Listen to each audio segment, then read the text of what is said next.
Hi guys, well the video cut out on me so I'm going to start over. Vicky jammed the note in her pocket. That was the president of the Triple Z Insurance Company, something about a flying clock. With wings? That I'd like to see, Ricardo declared. Vicky headed for the door, worth a fortune and insured to the hilt. The clock was worth a fortune and insured to the hilt. Stolen? Asked Ricardo. I thought you would never ask, replied Vicky. Chapter 2, The Room Full of Clocks. The one-story room, the house, seemed crouched in the summer shade of immense maple trees. It looked out on the river. At the door, the Bloodhound gang faced Mr. Otis Ambleside Keefe. He was a tall, dapper man in his 60s. His eyes were pale as skinned green grapes. And who, he asked, lifting a baffled eyebrow, are you?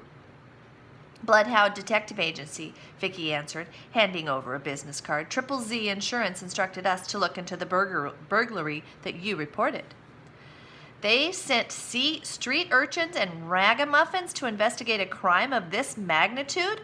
Apparently, the insurance company doesn't take this matter seriously. Very seriously, Vicky snapped back. I'm glad to hear that. Mr. Keefe looked at the card, and a smile flickered across his face. Good, very good, splendid. Come in, and then he added, do wipe the mud off your shoes. We have, Ricardo answered. There had been a heavy cloudburst the night before. As they entered, Zach whispered to Vicky, what's this street urchin and ragamuffin stuff? He means us unwashed kids. I even combed my hair today. But you didn't shine your shoes, Vicky muttered out of the side of her mouth. Sneakers? Mr. Keefe let out a great sigh. The flying clock is my greatest treasure. You must find the man who stole it. How do you know it was a man, sir? Ricardo asked. I saw him. A man with red hair came this way.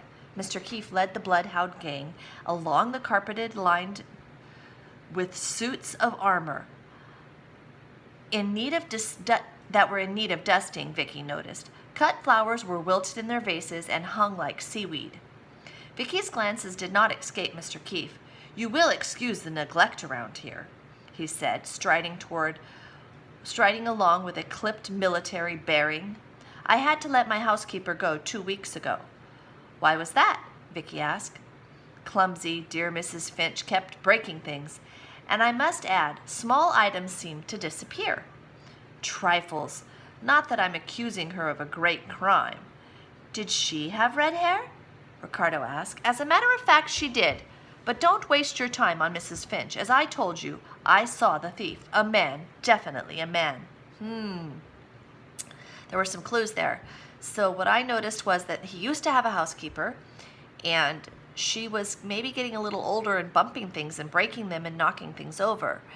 And she also had red hair. Well. Finally, Mr. Keefe turned into a large sunny room full of clocks. With a proud sweep of his arms, he said, my horological collection. Horological? Zach asked. Mr. Keefe raised an eyebrow and fixed Zach with a look of sharp impatience. Of or pertaining to clocks and watches, as Noah Webster put it. Don't they teach you youngsters anything in school? Now I'm going to show you the word because it's a pretty interesting word that I've never really heard much about. Maybe you can ask your parents about that word. Okay, see you in a few.